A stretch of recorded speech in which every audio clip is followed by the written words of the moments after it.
एक एक मेघाबाई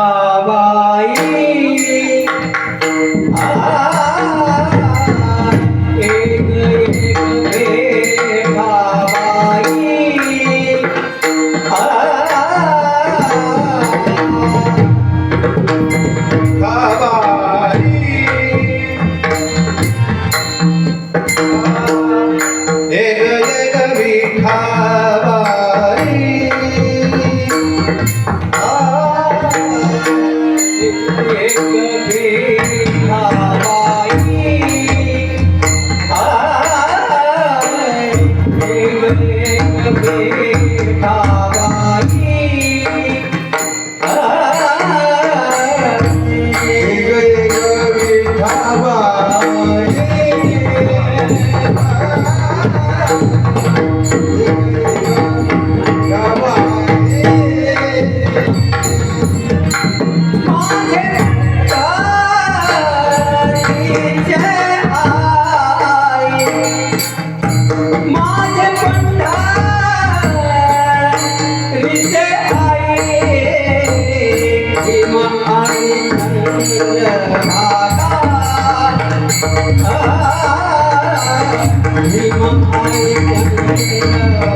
एक एक विठाबाई माझे पंढरीचे आई, भीमाने चंद्रभागा तुझ्या चरणाची गंगा,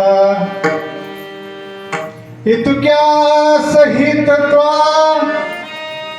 त्वायावे माझे रंगणी नाचावे,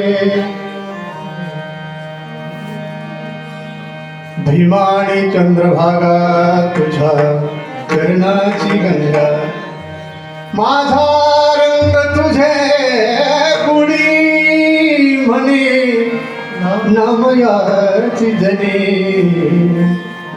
भीमाने चंद्रभागा तुझ्या चरणाची गंगा, विठ्ठल विठ्ठल विठ्ठल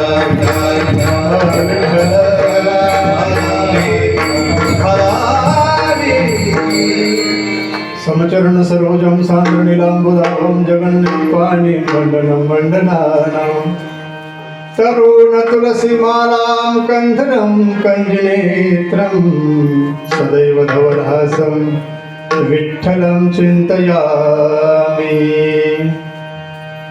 महायोगपीठे तटे भीमरथ्यां, वरं पुंडरिकाय दातुं मुनीन्द्रे, समागत्य तिष्ठन्तम् आनन्दकन्दं, परब्रह्मलिङ्गं भज पाण्डुरङ्गं, नमः समस्तभूतानां देवानां अच्युतो यथा,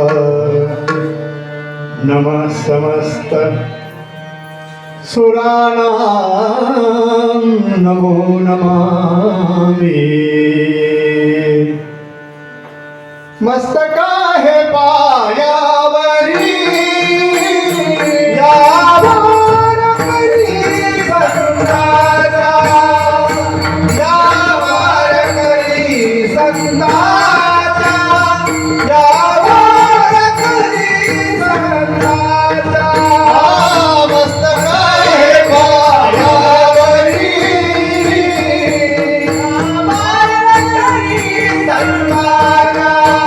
यावर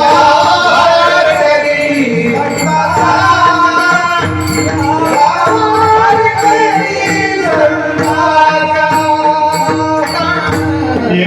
विठाबाई माझी पंढरीची आई, भीमाने चंद्रभागा तुझ्या चरणाची गंगा. प्रस्तुत चालू असलेला अखंड हरिनाम सप्ताह संत शिरोमणी सावता महाराज पुण्यस्मरण 730 आणि संत शिरोमणी नामदेव महाराज जनाबाई आदी संतांच्या पुण्यस्मरण 675व्या अनुषंगाने महाराष्ट्रभर चालू असलेले अखंड हरिनाम सप्ताह आणि त्या अखंड हरिनाम सप्ताहाची जी काही महत्वाची त्रयदिनी आहे त्या 3 दिवसामध्ये हा उत्तरार्ध आहे. आणि उत्तरार्ध असल्यामुळे आजच्या या दिवशी संत नामदेव महाराज, जनाबाई महाराज आणि त्यांच्या परिवारातील जवळजवळ 14 माणसाची पुण्यतिथी आज एकखट्टी आहे.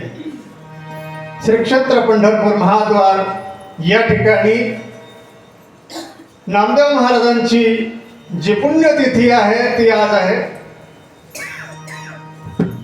इसवी सन 1350 3 जुलै शके 1272 शनिवार या दिवशी सायंकाळी 5 वाजता पंढरपूर क्षेत्र महाद्वारामध्ये नामदेव महाराजांच्या परिवारामधील आई वडील, स्वतःची पत्नी, स्वतःची मुलगी, स्वतःची बहीण, 3 सुना आणि 4 मुलं आणि जनाबाई, एवढ्या सगळ्याची एक खट्टी पुण्यतिथी आज 5 वाजता महाद्वार पंढरपूरला संपन्न होत आहे. आणि म्हणून एक खट्टी 14 जणांची पुण्यतिथी असलेला आजचा हा दिवस फाल्गुन हे आषाढ कृष्ण त्रयोदश आज असल्यामुळे भक्त मालिकेमध्ये अग्रगण्य असलेल्या सकल संप्रदाय मान्यता प्राप्त असलेल्या श्री संतांपैकी सर्वांच्या अधिसंत असलेल्या जनाबाई महाराजांचा हा 4 चरणाचा अभंग सेवेसाठी आहे.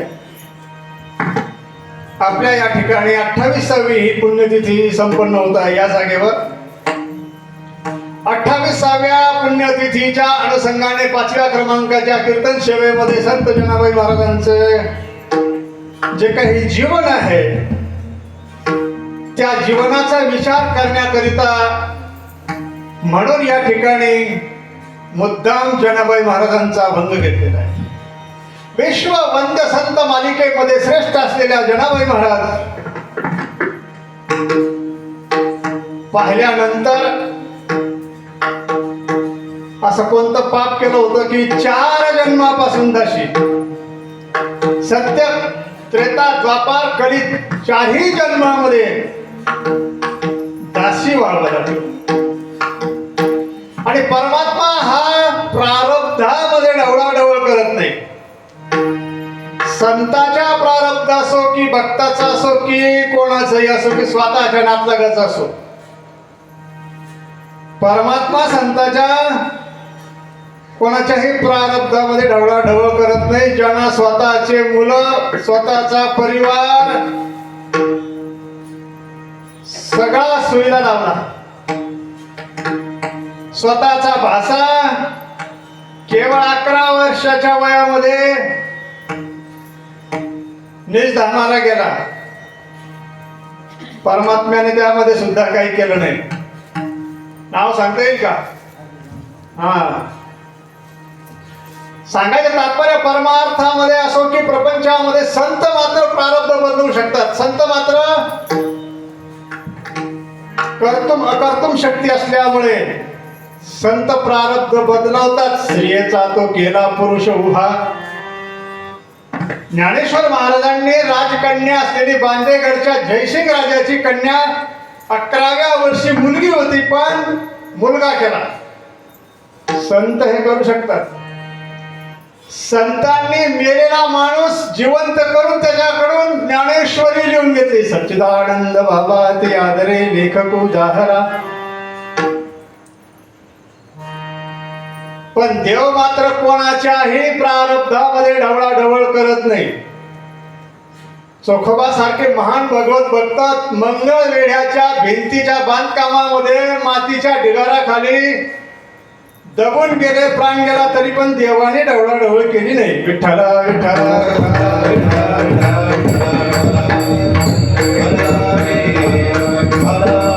कोणाचाही प्रारब्ध. आणि त्यातही पुन्हा एक विशेष भाग असा आहे की जे संत खरे असतील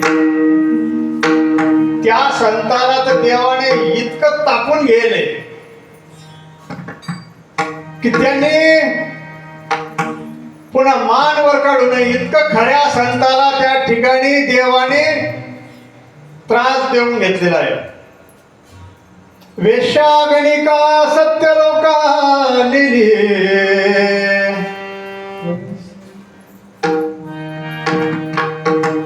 पतिव्रता ते व्रथा गुंतिले,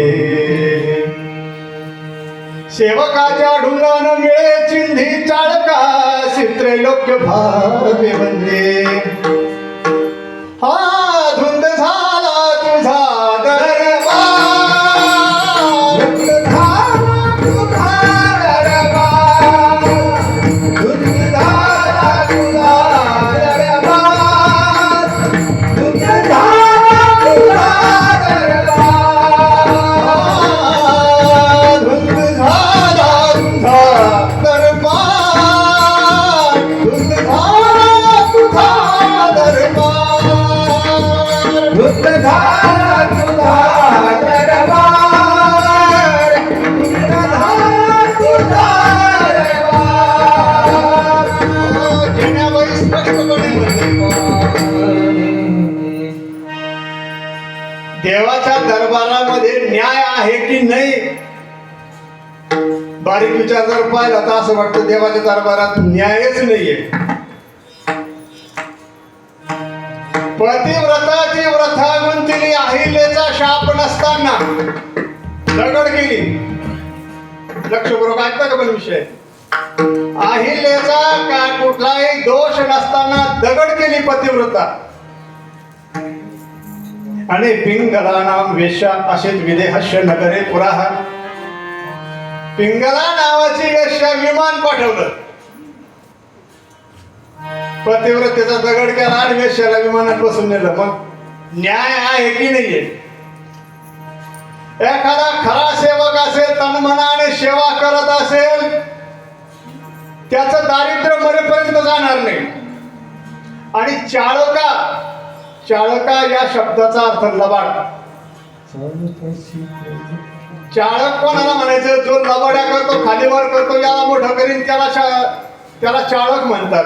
चाळकाशी त्रैलोक्य भावे वंदी, चाळकाला त्रैलोक्य वंदन करीन. म्हणून जनाबाई म्हणते, तुझा दरबारात न्याय नाही, तुझ्या दरबारात नीती नाहीये, तुझा दरबार धुंद झालेला आहे. एका जन्मात दासी असणं ठीक आहे, दुसऱ्या जन्मात असणं ठीक आहे. सत्ययुगामध्ये पद्मिनी, त्रेतायुगामध्ये मंथरा, द्वापर युगामध्ये कुब्जा, कलियुगामध्ये जनाबाई. एवढ्याही जन्मामध्ये दासीच. असं काय पाप केलं. म्हणून दासी जनी लागे पाया. जनाबाई महाराज म्हटल्याच्या नंतर वारकरी संप्रदायामधलं एक आदरणीय व्यक्तिमत्व, ज्या नामदेवापेक्षा 4 वर्षाने वडील आणि 4 वर्षाने वडील असून सुद्धा आयुष्याची एवढी फरफट झाली.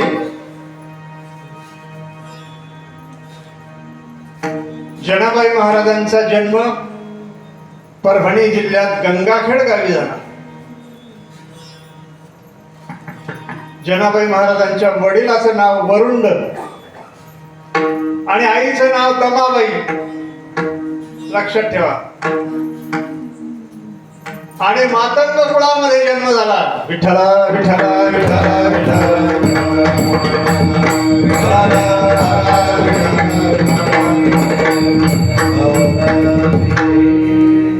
बापाचं नाव वरुंड, मातेचं नाव दमाबाई आणि जातीचं नाव मातंग. आणि संत श्रेष्ठ म्हणून मान्यता पावल्या जनाबाई महाराज.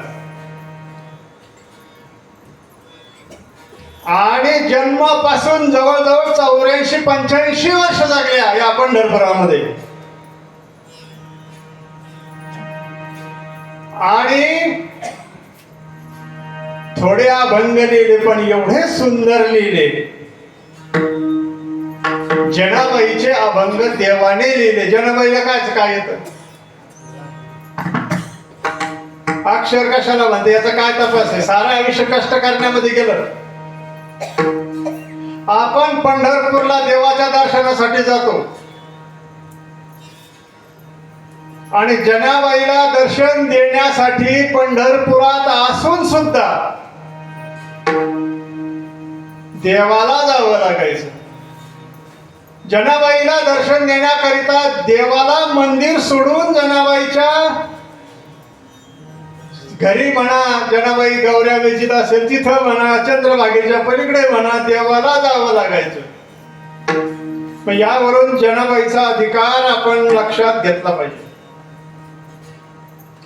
5 वर्षाच्या आयुष्यामध्ये, बालपणामध्ये जन्म झाल्यापासून हाल अपेष्टा जेवढ्या सुरू झाल्या. आई गेली, बाप लहानशा मुलीला घेऊन वारी करायचा. एवढं मात्र खरं आहे की ते मातंग असले तरी 3 पिढ्याचे वारकरी होते आणि खाय प्यायची कुठल्याही प्रकारची सोय नाही. त्या काळामध्ये आई नसलेलं पोर लहानचं मोठं करणं फार अवघड गोष्ट. आणि अशा रीतीने ज्या वेळेला त्या लहान मुलीला घेऊन बाप पंढरपूरच्या वारीला निघायचा, त्यावेळेला एकूण नरसी गावाचे दामाशेठ हे सुद्धा पंढरीच्या वारीला निघायचे. नामदेव महाराजांचं कुटुंब अखंड वारकरी. नामदेव महाराजांचे वडील दामाशेठ, दामाशेठचे वडील यदुशेठ, यदुशेठचे वडील सदुशेठ. हेतपासून वारीची परंपरा कोणाची? नामदेव महाराजांची.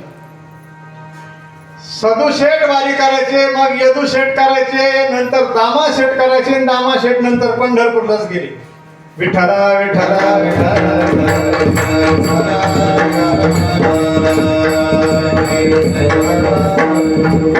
पण ज्या वेळेला दामाशेठ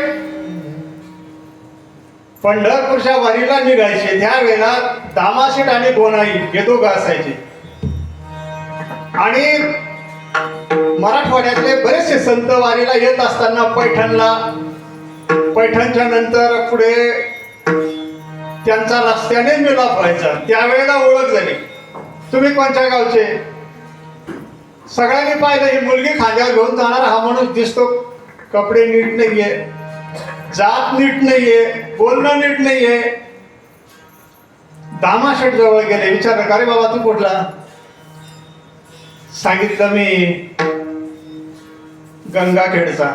अरे म्हणे मग आम्ही पण परभणी जिल्ह्यातलेच, आम्ही नरसी या गावातले. आता हे गाव हिंगोली जिल्ह्यामध्ये. आणि मग दोन्ही बरोबरचे वारकरी असल्यामुळे वारीला जाताना दोघांचा परिचय व्हायचा.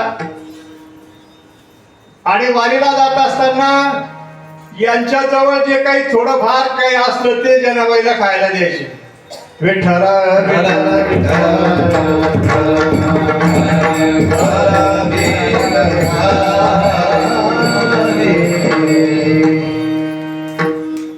एका वारीला असेच जात असताना त्यावेळेला जनाबाई 7 वर्षाची झाली. वारीला जात असताना दामाशेठ पंढरपूरला स्थायिक झाले. 2-3 वर्षापासून त्यांची गाठ नाही झाली. आणि पंढरपूरला स्थायिक झाल्यानंतर दामाशेठला नामदेव महाराज झाले. आणि मग त्यांचं पंढरपूरला दुकान कपड्याचं, शिंपी असल्यामुळे आणि कपड्याचा व्यवसाय असल्यामुळे पंढरपूरला ते दुकान करायचे. मग ओळखलं म्हणे, फार दिवसापासून भेटले नाही, आज म्हणे मी आता पंढरपूरला स्थायिक झालो, पंढरपूरलाच राहतो विडेजवळ. आणि पूर्वी वारीला गेल्यानंतर प्रत्येक वारकरी कमीत कमी 8 दिवस 10 दिवस पंढरपुरामध्ये राहत असत. आता ती परिस्थिती नाहीये. पंढरपुरामध्ये 8-10 दिवस राहत असल्यामुळे आणि मोजके लोक, मोजके वारकरी, मोजकं मंदिर, मोजका समाज, दुकानदारही मोजके असल्यामुळे सर्वांचा परिचय होत असे. आषाढी संपली आणि त्रयोदशी संपायला आली. त्यावेळेला जनाबाईच्या वडिलाला रात्री दृष्टांत झाला. पांडुरंगाने स्वप्नात येऊन सांगितलं की अरे म्हणे हे वरुडा, ह्या मुलीला घरी नेऊन तू काय करणार आहे? आता हे दिवसा मासाने वडील होत जाईल आणि तुला माणसाला ते शक्य नाही. तुझ्याच पोटाची चिंता आहे. पहिले असं होतं, मुलं माणसाला सांभाळायला न अवघड होतं. एखाद्या माणसाला जर 4-5 मुलं झाले गरीबाला मागच्या 5-50-100 वर्षापूर्वी, त्याच्यातले 2-3 मुलं सांभाळायला पण राही द्यायचे. आपण जसे गाई देतो, बकऱ्या देतो तसे. म्हणायचे की बाबा हे मुलगा आता माझ्याकडून सांभाळायला जात नाही. एखाद्या गावातला श्रीमंत माणूस असला त्याच्या हवली करायची आणि सांगायचे की बाबा या मुलाला तुम्ही काहीतरी कामाला लावा, लहानचं मोठं करा. आजपासून तुमचा समजा, माझ्याच्याने आता हा मोठा केला जाऊ शकत नाही. विठ्ठला विठ्ठला याप्रमाणे परिस्थिती असल्यामुळे देवाने सांगितलं की आता मुलगी सांभाळणं तुला शक्य होणार नाही आणि ही 3-4 जन्मापासून माझं अंगसंग भक्त आहे. म्हणून माझा श्रेष्ठ भक्त 4 जन्मापासून जो आहे तो पंढरपुरामध्ये अवतार झालेला आहे आणि दामा शेठच्या घरी या मुलीला तू स्वाधीन कर. नामदेव महाराज सुद्धा 4 जन्मापासून भक्त. प्रल्हाद, अंगद, उद्धव, नामदेव आणि 4 युगापासून नामदेव महाराज सुद्धा भक्त. जनाबाई सुद्धा 4 युगापासून भक्त, पण दोन्हीचं प्रारब्ध वेगळं. आणि अशा रीतीने मग इकडे गोनाईला आणि दामा शेठला सुद्धा दृष्टांत झाला. देवाने सांगितलं की दामाजी असं कर, उद्या ती मुलगी तुझ्या घरी येईल, तुझा ओळखीचा वारकरी घेऊन. तिला तुझ्या घरामध्ये आश्रय दे, तुझ्या घरामध्ये ती धुणं भांडं करील, उष्ट खरकट खाऊन राहील आणि माझ्या दर्शनाकरिता, माझ्या भक्तांच्या दर्शनाकरिता या पंढरपुरामध्ये आपलं आयुष्य सार्थक करील. तिला सांभाळ. देवाने हे सांगितलं. पहाट झाली. पहाट झाल्याच्या नंतर सगळे उठले आणि उठल्यानंतर त्या मुलीला घेऊन तिचा पिता त्या दुकानाजवळ आला. सांगितलं म्हणे शेठजी तुम्हाला काही दृष्टांत झाला का? हो म्हणे देवाने मला सुद्धा सांगितलं, या मुलीचा स्वीकार करण्याचं सांगितलं. म्हणे ठीक आहे. म्हणे मग ताबडतोब त्याने दुकान बंद केली दामा शेठने. घरी गेले. घरी गेल्यानंतर गोनाईला विचारलं, अगं म्हणे देवाची आज्ञा आहे, ही मुलगी आपल्या इथं राहण्याचं देवाने सांगितलं, तुला काही? तिला सांगितलं मला सुद्धा दृष्टांत झाला, आपल्याला ही मुलगी काही जड नाही. असं म्हटल्यानंतर मुलीच्या बापाच्या डोळ्यातून अश्रूच्या धारा वाहू लागल्या आणि सांगितलं की आजपासून हिचे पिता, हिचे माता तुम्ही. आणि बापाने मुलगी स्वाधीन केली. गोनाईनं सांगितलं की अरे म्हणे वरुडा, जर एक भाकर असली तर चोखंड हिची, चोखंड माझी, चोखंड यांची, चोखंड माझ्या नाम्याची. विठ्ठला विठ्ठला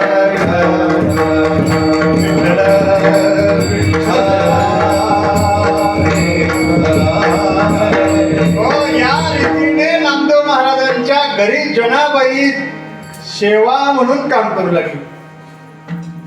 7व्या वर्षापासून ते 85 वर्षापर्यंत जनाबाई नामदेवाच्या घरी राहिली आणि नामदेवाच्या घरी राहिल्याच्या नंतर मग पंढरपुरामध्ये असल्या कारणास्तव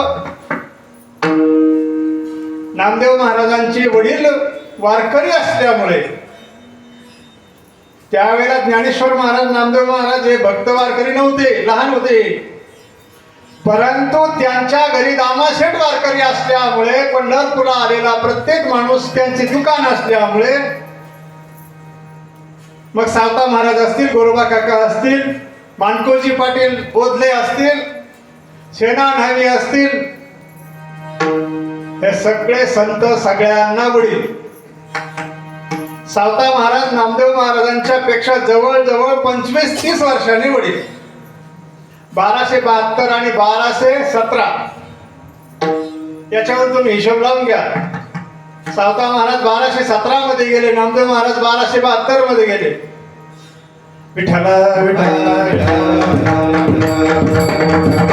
सगळ्या संतांमध्ये वडील संत म्हणजे सावता महाराज. त्यांच्यापेक्षा थोडे कमी संत म्हणजे बोधले पाटील आणि त्यांच्याही पेक्षा थोडे कमी म्हणजे गोरोबा काका. हे त्या काळातले एकनिष्ठ वारकरी. आणि या सगळ्या वारकरी संतांचा पंढरपूरला दामाशेठच्या घरी येणं जाणं असल्या कारणास्तव जनाबाई कळायला लागल्यापासून या सगळ्या संतांना ओळखीत होती. आणि म्हणून मग नामदेव महाराजांना या ठिकाणी दामाशेठने सांगायचं, यांचं नाव असं आहे, हे संत हे अमके गावचे, ते संत या गावचे. आणि मग अशा रीतीने नामदेवाच्या घरी वारकरी संताचं त्या ठिकाणी राहणं, वारकरी संतांना थोडंफार जेवण वगैरे देणं, त्यांना वेळे काळाला वस्त्र पांघरणं देणं, हे चालायचं. आणि बहुतेक सगळा व्यापार ज्यांना काही लागलं ते सगळे संत आषाढी होऊन परत जाताना दामाशेठच्या दुकानातून शिवलेले कपडे वगैरे घेऊन जायचे. जोपर्यंत दामाशेठ तरुण होते तोपर्यंत दामाशेठचा प्रपंच खूप चांगला होता. परंतु जसजसे नामदेव महाराज वाढू लागले आणि तसतसा यांचा प्रपंच खालावला. कारण नामदेव महाराजांचं लक्ष कशातच नाही, काहीच करायचं नाही. सकाळ झाली की विठ्ठलाच्या मंदिरात, रात्र आरती होईपर्यंत तिथंच. आणि त्यामुळं गोनाई फार रागायची, गोनाई फार देवाला शिव्या द्यायची की याने माझ्या नाम्याला प्रपंचातून उठवलं, याने माझ्या प्रपंचाची धुळधाण केली, आमची काठी आणि याने आता मोडली असं म्हणा. अशा प्रकारे नामदेव महाराज आणि विठ्ठलाच्या मंदिरामध्ये अतूट नातं झालं. गोणाबाईचा नवस नियम होता. एवढं जरी असलं तरी पंढरपूरला राहायला आल्यापासून विठ्ठलाला नैवेद्य अर्पण केल्याशिवाय गोणाईने एक घासही तोंडात घातला नाही. तसाच जिजाबाईचा एक नियम होता. जिजाबाईने तुकाराम महाराजांचं जेवण झाल्याशिवाय स्वतः एक घासही तोंडात घातला नाही. अशा प्रकारे या महिला संत नेमनिष्ठ होत्या. आणि परमार्थामध्ये नेम आणि नाम या गोष्टीला फार महत्व आहे. नेम आणि नाम ज्या ठिकाणी आहे त्या ठिकाणी देवे. नित्य नेम नामी तो प्राणी दुर्लभ, लक्ष्मी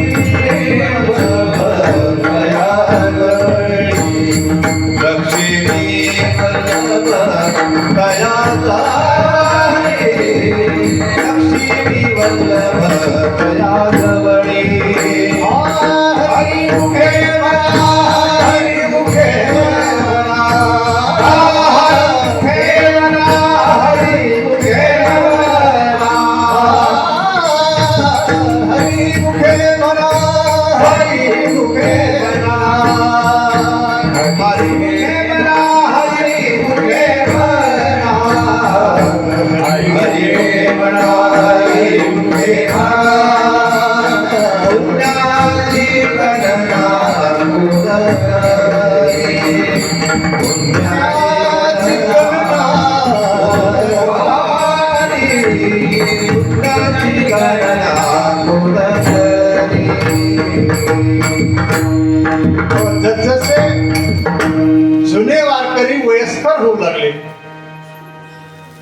आणि जुने वारकरी वयस्कर होऊ लागले आणि मग नवे वारकरी तितक्या प्रमाणात तयार होईना त्यावेळेला पंढरपुरामध्ये.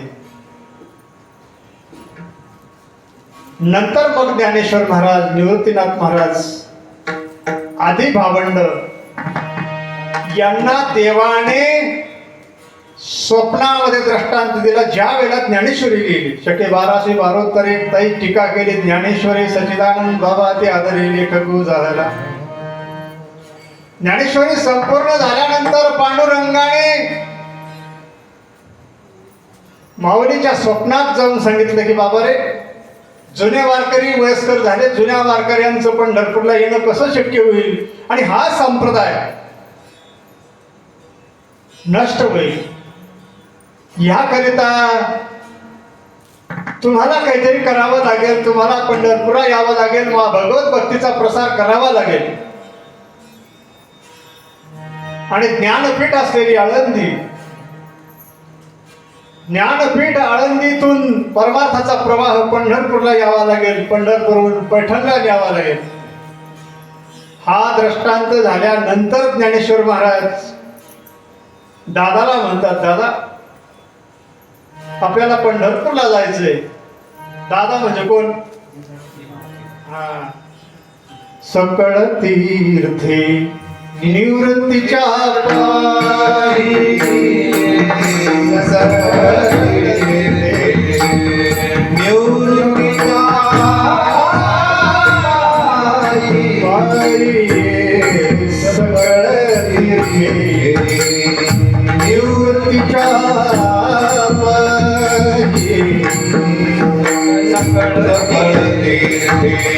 निवृत्तीचा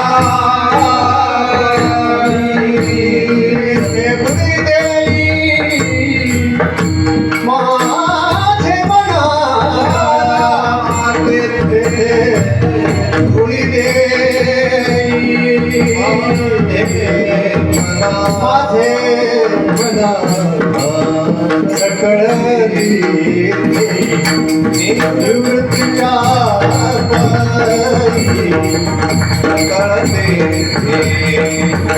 निवृत्तीच्या गुळी माझे मना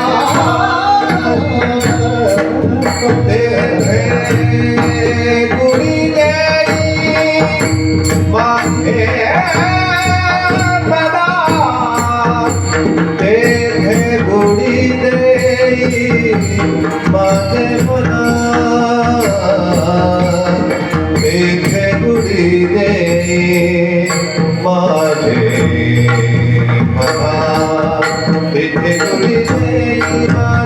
मना.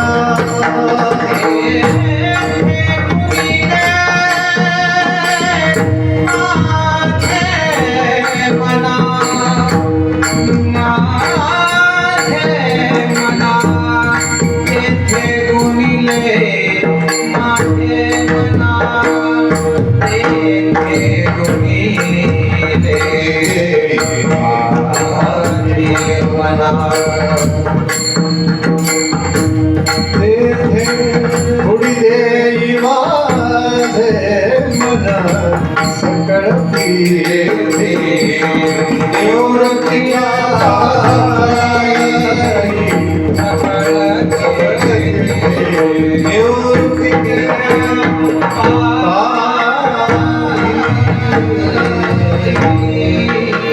असं म्हटल्यानंतर सांगितलं, ज्ञाना माझ्या सुद्धा मनात तेच होतं, तेच तू बोलला, माझ्या मनातलंच तू बोलला. आणि मग गुरुची आज्ञा झाल्यानंतर वारीला निघाल्यानंतर त्यांच्या बरोबर थोडा बराचसा समाज निघाला. माझे जीवीची आवडी, माझे जीवीची आवडी,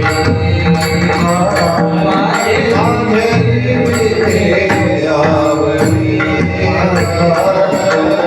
माझे जीवीची आवडी. हो, याप्रमाणे पंढरपूरच्या रस्त्याने सगळे वारकरी निघाले. आणि ज्या वेळेला पंढरपूर मध्ये वारकरी आले, वारकरी आल्यानंतर पंढरपूरच्या लोकांना की आषाढीच्या वेळेला हे सगळे नवीन मुलं, तेजस्वी मुलं आतापर्यंत कधी पाहिले नाही. ज्यावेळेला पंढरपूरच्या गल्लीमध्ये ज्ञानेश्वर आदी भावडं फिरू लागले त्यावेळेला त्यांची कीर्ती आधीच ऐकलेली असल्यामुळे जेवढे काही सिनियर वारकरी होते, हे कोणाचे मुलं आहे, कुठून आले, चौकशी केली, राहण्याची काय व्यवस्था आहे. आणि मग नियमाप्रमाणे दामा शेट्टीला तो नाद होताच, वारकरी घरी नेणं, सगळ्याला घरी नेलं. आणि घरी नेल्यानंतर पाहिल्यानंतर सांगितलं आम्ही आळंदीहून आलो. आणि तेव्हापासून नामदेवाच्या घरी ज्ञानेश्वर महाराजांचा जाण्या येण्याचा योग सुरू झाला. आणि मग साहजिकच नामदेव आणि ज्ञानेश्वर महाराजांचं सख्य झालं, म्हणजे मैत्री झाली. ज्या वेळेला यांची मैत्री झाली त्याच वेळेला मग जनाबाईचा आणि माऊलीचा परिचय झाला. जनाबाईनं पाहिलं, म्हणे भाऊ तुम्ही ज्ञानेश्वरी लिहिली? त्यावेळेला सांगितलं हा मीच ज्ञानेश्वरी लिहिली. त्यावेळेला जनाबाईला अत्यंत आनंद झाला. काय ज्ञानेश्वरीमध्ये काय एक नाहीये, ज्ञानाचा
पाहिलं ज्ञानेश्वर महाराज.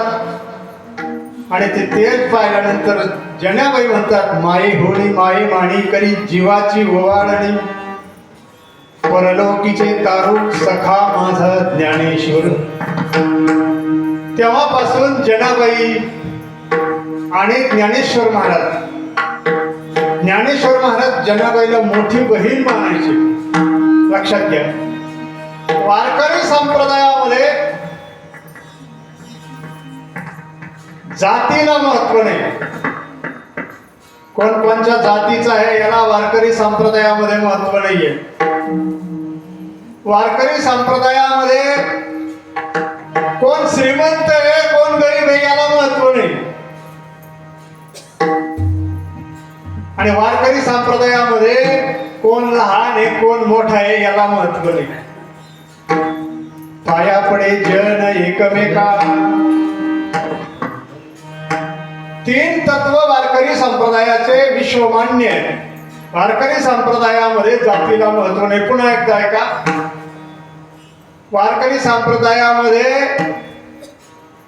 श्रीमंती गरिबीला महत्व नाही. आणि वारकरी संप्रदायामध्ये वयाने लहान मोठ्याला भेद अजिबात भेद नाही. अमुक माणूस अमुक जातीचा आहे म्हणून तो कमी आहे आणि अमुक माणूस उच्च जातीचा आहे म्हणून तो श्रेष्ठ आहे, हा सिद्धांत वारकरी संप्रदायामध्ये मान्य नाही. यारे यारे लहान थोर, यारे यारे लहान थोर, यारे यारे लहान थोर, यारे यारे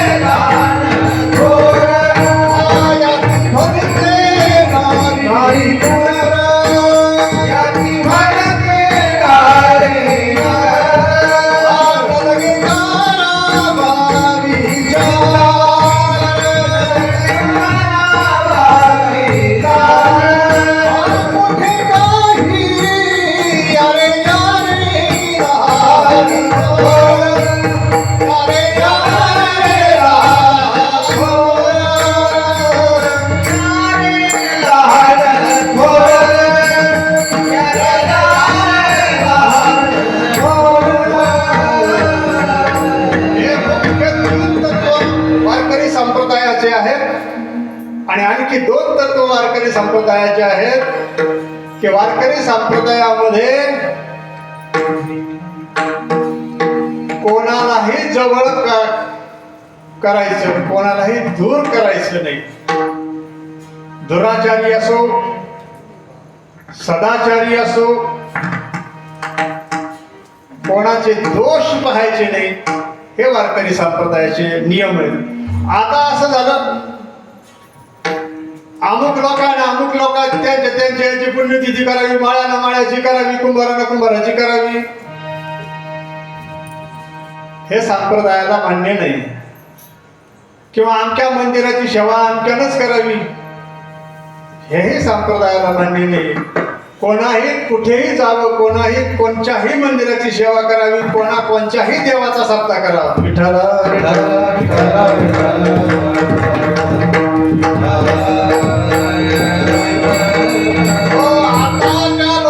आताच्या लोकांनी देव वाटले, आताच्या लोकांनी जात वाटली, पण संप्रदायाला हे मान्य नाहीये. वारकरी संप्रदायाचे जे तत्व आहेत त्याच्यामध्ये लहान थोर नाहीये, त्याच्यामध्ये जातीभेद नाहीये. जनाबाईला कधीच कोणीही कोणत्या जातीची माहीत असून सुद्धा त्याप्रमाणे वागवलं नाही. लक्षात घ्या, या सगळ्या संताला नाव जनाबाईने ठेवले. सेना महाराज त्यांच्या घरी आले, सेना काका. गोरोबा आले, गोरोबा काका. बोधले बाबा आले, त्यांना पाटील बाबा.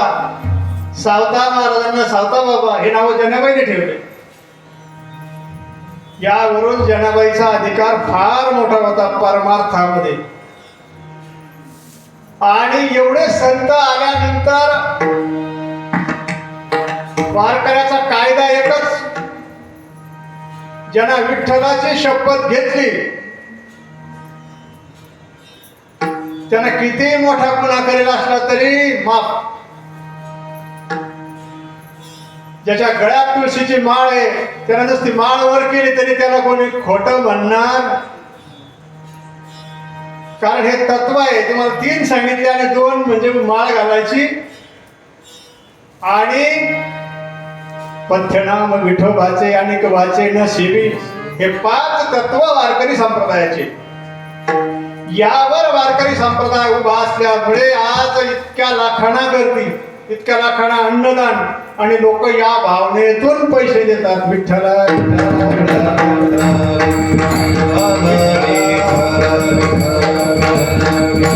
म्हणून संप्रदायाच्या नियमाप्रमाणे परमार्थामध्ये वारकरी संप्रदायामध्ये या तत्वाला महत्व आहे. आणि भक्तीमध्ये भक्तीला महत्व आहे, जातीला महत्व नाहीये. या भक्तीच्या मार्गाचं वर्णन ज्ञानेश्वर महाराजांनी सुद्धा करताना सांगितलं की भक्ती ही किती श्रेष्ठ आहे. अगा माझी या भक्ती विन जळवते जियाले पण, पृथ्वीवरी पाषाण नसती काही. दगड जसे पृथ्वीवर आहे तसे भक्तीहीन माणसं या पृथ्वीवर आहेत. त्याच्यामुळं हे सगळं उलट पालट झालेलं आहे. म्हणून पैगा भक्तीचे निनावे, मज राणीने केले तिने. या भक्तांनी देवाला भक्तीच्या माध्यमाने सेवक केलं आणि भक्तीच्या माध्यमाने देवाला त्यांनी राबवलं. 7 वर्षाच्या वयापासून 75 वर्षाच्या वयापर्यंत, 80 वर्षाच्या वयापर्यंत जवळ नामदेव महाराजांचे राजाई गोणाई इथपर्यंत जनाबाईला वाटेल ते काम केलं. जनाबाईला झोप किती? 3 तास. 15 माणसाचा कुटुंबाचा सगळा खटाटोप जनाबाईकडे. पंढरपुराच्या पलीकडल्या नदीमधून गौऱ्यान सरपणान इथपासून ते पाठ झाल्यानंतर 3 वाजता दळायला जायचं. पाणी येईनाच आणायचं, खरगटे भांडे येईनाच करायचे. आणि कधी तिला रिकंपन देवाकडे जायला आपल्याकडे काहीतरी एवढी सावड आहे का? तिच्या देहाला विश्रांतीच नाही. आणि म्हणून जनाबाईचा देवाला एवढा कळवळा, जनी सांगे सर्व लोक, जनी सांगे सर्व लोक,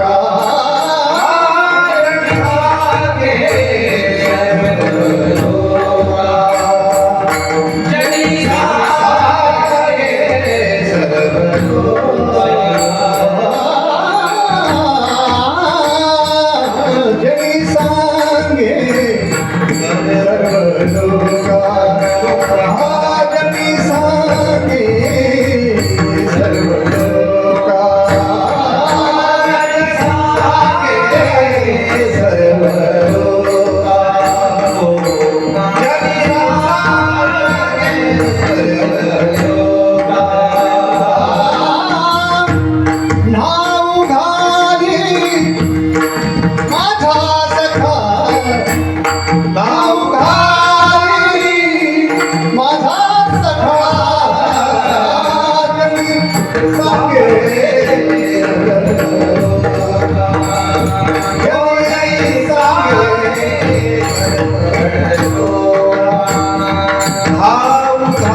देवाने गुप्तपणे चंद्रभागेमध्ये जायचं, जनाबाईला नाव घालायचं, माझे जनीला नाही कोणी, डोई चोळी चक्रपाणी. जनाबाई गाथा. जनाबाई सांगते की देवाना गुपचूप यायचं, कारण तिला आई नाही. कोण आईशिवाय मुलीला कोण नाव घाली? आणि दुसऱ्याने घातलं तरी आईच्या मायेची सर येणार नाही. महिला वर्गाला सगळं माहिती. म्हणून जनाबाई देवाला आई मानायची. आलं लक्षात? कारण जनाबाईला प्रेमाने मुलीला नाव घालावं आईनच. सासू येतोपर्यंत जावयाना सासूरवाडीला जावं, तोपर्यंत सासूरवाडीला त्याची किंमत. मुलीला जोपर्यंत मुलगी सासरला आहे, पंचित तिचा बापाजवळ आहे. बापामध्ये माया काढावं मुलीनाच मुलापेक्षा सिद्धांत आहे, आणि हे कधीही बदलणार नाही. म्हणून माणसाला मुलगी असावी. कधी फोन आला तर मुलगीला जर फोन केला तर मुलगी आई बरी हे विचारणार नाही, पहिले विचारेल दादाच तब्येत कशी काय. म्हणून माणसाला मुलगी असावी आणि जावयाला सासू असावी. आलं लक्षात? आणि जोपर्यंत पती येतोपर्यंतच वैभव जे काय येते असावं. कितीही वैभव असलं, नास्ते पती नाम वैभव. हा, पतीशिवाय वैभवाला किंमत नाहीये. विठ्ठला विठ्ठला विठ्ठला विषय जो पाहत होतो, जेण्याबाईचे जे वर्णन आहे, एके दिवशी वाडीयात देव आले अकस्मात. देव वाड्यामध्ये गेले. वाड्यामध्ये गेले म्हणजे नामदेवाच्या घरी गेले, नाही तुम्ही म्हणजे कोणत्या वाड्यात गेले? नामदेवाच्या घरी गेल्यानंतर गोनाई बसेल होती. गोनाईला देव घाबरत होते. म्हातारी पाहिली की देव घाबरायचे. जिजाबाई आणि गोनाबाई दोन बाया अशा झाल्या की ज्याला देव घाबरायचे. देवानं पाहिलं समोर गोनाई आहे. आणि देव आले होते खरं म्हणजे जनाबाई कुठे हे पाहायला. आता मग गोनाई असल्यामुळे बसेल असल्यामुळे देवाने काय केलं, एकदम युटर्न घेतला आणि गुप्त झाले. गुप्त झाले मग अंतरंगाने पाहिलं जनाबाई कुठे. जनाबाई चंद्रभागेच्या पलीकडे गौरविषित होती. देव तिथे गेले. मोठं सरपणाचं बरस मोठं गठुडं झालं होतं. गौऱ्याचं त्याच्यावर ठेवेल ते उचलायचं कोणा. जनाबाई वाट पाहत होती कोणी येतं का काय. आणि मग अशा स्थितीमध्ये वाट पाहत असताना देव त्या ठिकाणी मुलाच्या रूपाने प्रगट झाले. अरे म्हणजे बरं झालं तू आला, एवढं उचलून दे म्हणे. त्याने सांगितलं मी त्याच्या करताच आलो. मी सांगितलं तुम्हाला जनाबाईला दर्शन देण्यासाठी देवाला जावं लागायचं. जनाबाईचं रिकाम पण नव्हतं देवळात यायला. आणि घर किती लांब, विठ्ठल मंदिरापासून नामदेव महाराज घर किती लांब आहे. आपल्या ह्या मंदिरापासून मारुतीच्या मंदिरापर्यंत फक्त महाद्वार पंढरपूर विठ्ठलाचं मंदिर मध्ये आहे. आणि नामदेव मंदिर नामदेव महाराजांचं घर प्रदक्षिणा मार्ग दत्तघाट चंद्रभागेच्या घाटाच्या थोडा अलीकडे. काही फार मोठं अंतर नाहीये. पण एवढं अंतर टाळून देवाकडे जायला गेला वेळ तर पाहिजे की नाही. म्हणून देवाला जावं लागायचं. देव लहान मुलाचं रूप घ्यायचं आणि तिचे काम करू लागायचं. दळण दळायला जर बसली जनाबाई तर देवाने दळायचं. जात्याला खुंटा एक असतो का दोन असतात. दोन खुंटे राहतात जात्याला ओढायचे. ओढायचे किती आहे. जीवशिव दोन्ही खुंटे गे प्रपंचाचे नेटे गे. जनाबाई गाथा पहा. दळिता कांडिता तुझ गायीन अनंता. साळी जर कुटायला काढल्या साळी सडावया काढी पुढे होऊन मुखड झाडी. महादेवाची साळी कुटायला जर काढल्या तर मुखड देवाला जाऊन झाडायचं. यावरून जनाबाईचा अधिकार परमार्थामध्ये किती मोठा आहे हे आपल्या लक्षात येईल. आणि नामदेव महाराज आणि जनाबाई, नामदेव महाराजांना एवढं मानायच्या जनाबाई. नामदेव महाराजांना जनाबाई देव म्हणायच्या. देवाला देव म्हणत नव्हत्या, नामदेवाला देव म्हणत होत्या. आणि देवाला आई म्हणत होत्या. असे काम करता करता बालपण गेलं, तरुणपण गेलं, आयुष्याचा रस गेला, आयुष्याचा रंग गेला. आणि या देहाला सोडून जायची वेळ आली. ज्या वेळेला नामदेव महाराजांचं वय 85 वर्षाचं झालं आणि नामदेव महाराज उदास झाले. जवळजवळ 1 वर्षभर उदास झाल्यानंतर देवाला कळलं कारे नाम्या दिससी उदास. मग नामदेवाने सांगितलं की देवा 85 वर्षाचं वय झालं, मृत्यूलोकाच्या नियमाप्रमाणे या शुष्क काय देहाला पंचमहाभूताच्या स्वाधीन करावं लागतं. आता मला असं झालं की तुझ्या अखंड स्वरूपामध्ये समावून जावं असं माझी इच्छा आहे. ज्या वेळेला नामदेवाचा हा संकेत देवाला कळला आणि देवाला कळल्यानंतर देवही उदास दिसू लागले. पंढरी नगरी दैवत श्रीहरी. मग सगळेच संत विचार करू लागले. आणि आषाढी आल्यानंतर आषाढीच्या वारीमध्ये झालं की नामदेव महाराज जे तेच पाहिजे ते नाहीये. काय कारण आहे? त्यावेळेला सिनियर संत सगळे गेले होते. ज्ञानेश्वर महाराज सुद्धा नव्हते. जे थोडेफार संत होते त्यांनी विचारलं काय कारण आहे. त्यावेळेला देवाने सांगितलं की नामा, माझा नामा आता मला या स्वरूपात माझ्या समोर राहणार नाही.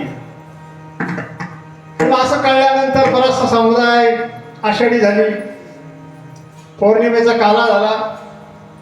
पंढरपूर काला महाद्वार कधी राहतो? पौर्णिमेला राहतो, लक्षात घ्या. देवाने सगळ्या संताला सांगितलं अजून 15 दिवस थांबा. नामदेव महाराज पुण्यतिथी 675, जनाबाई महाराज पुण्यतिथी 675. या अनुषंगाने आपण 13 जणांची अखंड पुण्यतिथी असल्या कारणास्तव हा विषय पाहतो. जनाबाई गाथा, नामदेव गाथा या सर्वांच्या हिशोबाने आपण हा विषय पाहतो. देवाने सांगितलं की नामदेव महाराज, माझा नामा माझ्यापासून अंतरणार आहे, तुम्ही सगळे राहा. सगळे संत पंढरपुरामध्ये थांबले. आणि आषाढ पंचमी झाली, आषाढ अष्टमी झाली. संतांनी गजर केला. पंढरपुरामध्ये सगळे संत राहिलेले आहेत. आणि ज्या वेळेला 13चा दिवस उजाडला, आषाढ वद्य 13 शके 1272, देव आणि नामदेवाचा संवाद झाला. नामदेवाने सांगितलं की देवा, आता मी राहणार नाहीये. ठीक आहे असं म्हटल्यानंतर देवाचा आणि नामदेवाचा संवाद जो झाला तो गुप्त संवाद झाला. तो संवाद फक्त जनाबाईने ऐकला. आणि जनाबाईने ऐकल्यानंतर जनाबाईला कळलं. जनाबाईना ही गोष्ट गोनाईला सांगितली. गोनाईनं दामा शेठला सांगितली. दामा शेठने मुलाला सांगितली, नातवायला. म्हाताऱ्याचा जीव नातामध्ये राहतो मुलापेक्षा. जुने सिद्धांत बरेच सांगितले, त्याच्यातला हा एक सिद्धांत आहे. दामा शेठला माहीत झाल्याबरोबर दामा शेठना ही गोष्ट पहिले नाताला सांगितली. कोणाला? नारायण महाराज, नामदेव महाराजांचे ज्येष्ठ चिरंजीव नारा, महादा, विठा, गोदा हे 4 मुलं. लाडाई, घोडाई, येसाई, साखराई, 4 सुना. आऊबाई, लेकी, लिंबाबाई, बहिणी, एक बहीण एक लेक. दामा, नामा, बाप लेक आणि राजाई. आणि नामदेव महाराजांच्या पत्नी. सगळ्याला माहिती झालं. फक्त लाडाई राहिली. ती जाईल होती माहेरला. तेवढी एक राहिली. आणि मग या सगळ्याच्या सगळ्यांनी विचार केला, जर पंढरपूरला नामदेव महाराज राहणार नाहीयेत, नामदेव महाराज जर नाहीयेत, आपण राहून तरी काय करायचं. सगळ्यांनी निश्चय केला की नामदेवा मागे आपण जायचं. यांचं सगळ्याचं ठरलं. आणि यांचं सगळ्याचं ठरल्यानंतर जनाबाईला विचार केला की 75 वर्षापर्यंत या पंढरीमध्ये राहिले. पण जी पंढरी माझी हक्काची आहे. जनाबाई बसली मांडी घालून. आणि जनाबाईने सांगितलं की हा माझा जो देव आहे, देवा तू आता माझ्याकडे या अभंगाच्या पहिल्या चरणात. एक एक विठाबाई, एक एक विठाबाई,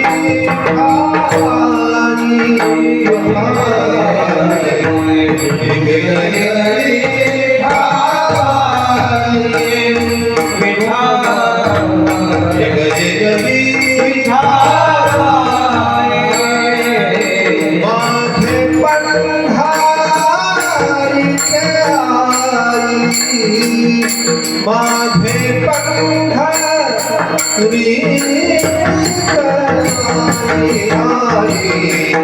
विमानी चंद्रभागा विमानी चंद्रभागा माझे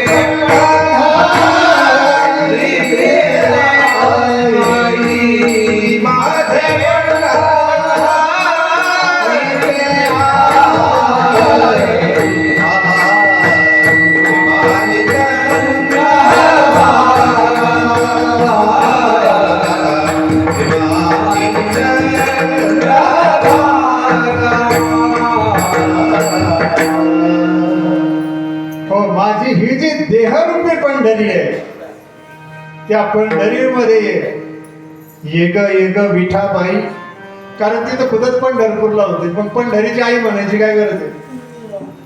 माझे पंढरीचे, माझे या शब्दाचा अर्थ देह, देह सुद्धा काय? हा, माझे पंढरीचे आई, या माझ्या देहामध्ये तू ये, आता मला सुद्धा राहायचं नाहीये. आणि तुझ्या जवळच्या दोन गोष्टी आहेत, भीमा आणि चंद्रभागा, तुझ्या चरणीच्या गंगा, त्यामध्ये मला समाविष्ट कर. म्हणजे कोणत्या? भुक्ती आणि मुक्ती. भीमा आणि चंद्रभागा तुझ्या चरणाच्या, भुक्ती आणि मुक्ती देवाच्या चरणाजवळ आहे. मुक्ती देण्याचं सामर्थ्य देवामध्ये, मुक्ती देण्याचं सामर्थ्य देवामध्ये. मुक्ती देवाशिवाय इतर कोणीही कोणताही शूद्र देव देऊ शकत नाहीये. म्हणून भुक्ती आणि मुक्ती तुझ्या चरणाच्या गंगा. म्हणजे तू येताना एकटा येऊ नको, तर भीमा आणि चंद्रभागा दोन्ही माझ्या करता घेऊन ये. इतक्या सहित त्वाबा यावे. भुक्ती मुक्ती सकाळ भोग घेऊन त्वा यायचंय आणि आल्यानंतर माझ्या अंतःकरणामध्ये रंग भरायचा आहे. माझे रंगणी नाचावे, म्हणजे माझ्या अंतःकरणामध्ये प्रवेश करायचा आहे, याचा अर्थ असा आहे. इतक्या सहित त्वाबा यावे, माझे रंगणी नाचावे.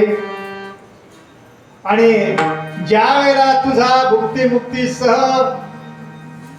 भाव भक्तीसह, प्रेम भक्तीसह, या सर्वासह माझ्या अंतःकरणात प्रवेश होईल, त्यावेळेला इतक्या सहित त्वा येऊन आल्यानंतर मग माझा हा जो देह आहे, हा माझा देह या वेळेला माझा राहणार नाही. माझं अंतःकरण माझं राहणार नाही. मन विक्षेप आवरण 3 दोष गेल्याच्या नंतर माणूस राहत नाही. मन विक्षेप आवरण आहे तोपर्यंत माणूस जीव आहे.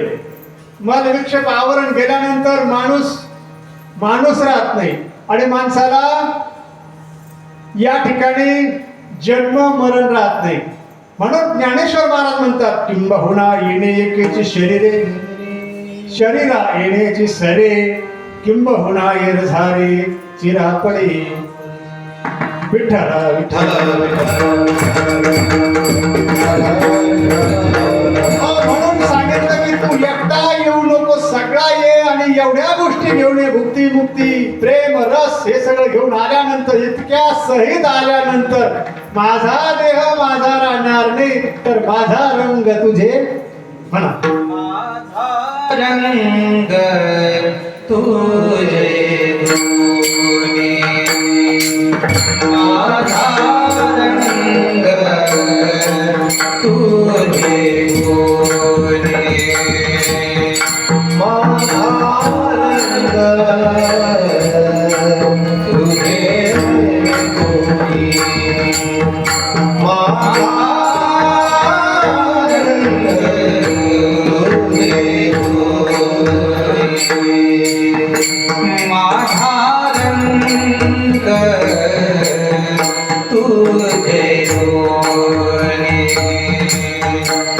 माझा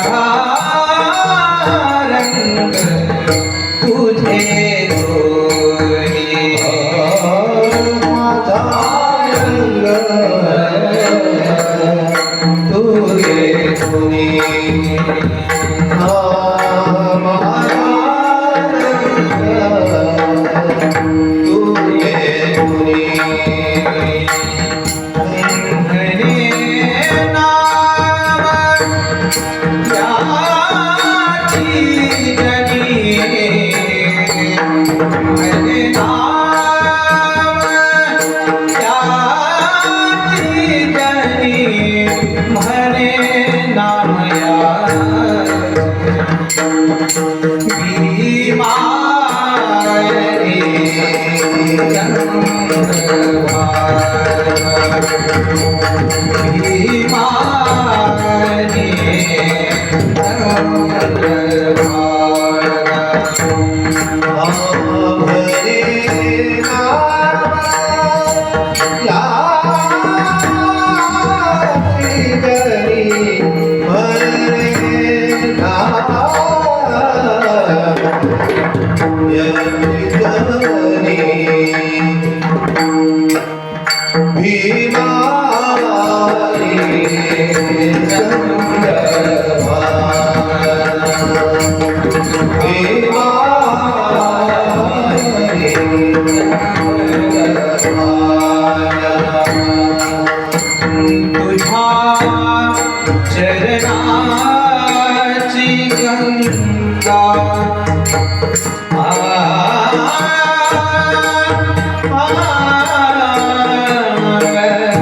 हो, याप्रमाणे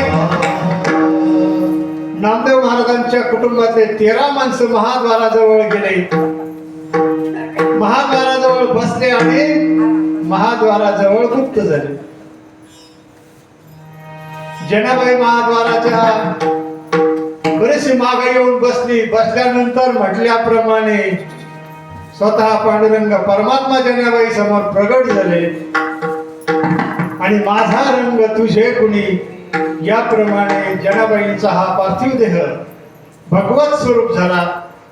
आणि याप्रमाणे जवळजवळ 14 जणांची पुण्यतिथी 675वी आजच्या दिवशी संपन्न झाली असल्यामुळे विशेष कीर्तन पुण्यतिथीच्या अनुषंगाने आपण श्रवण केलं. आणि मग पंढरपुरामध्ये आलेले सगळे संत महात्मे सगळ्यांनी आपले अमावस्या झाल्यानंतर सगळ्या संतांनी आपापल्या गावी जाण्यासाठी निघाले. आणि संत सगळे म्हटले की आता कार्तिकी शिवाय पुन्हा पंढरपूरचं दर्शन नाहीये. ज्ञानेश्वर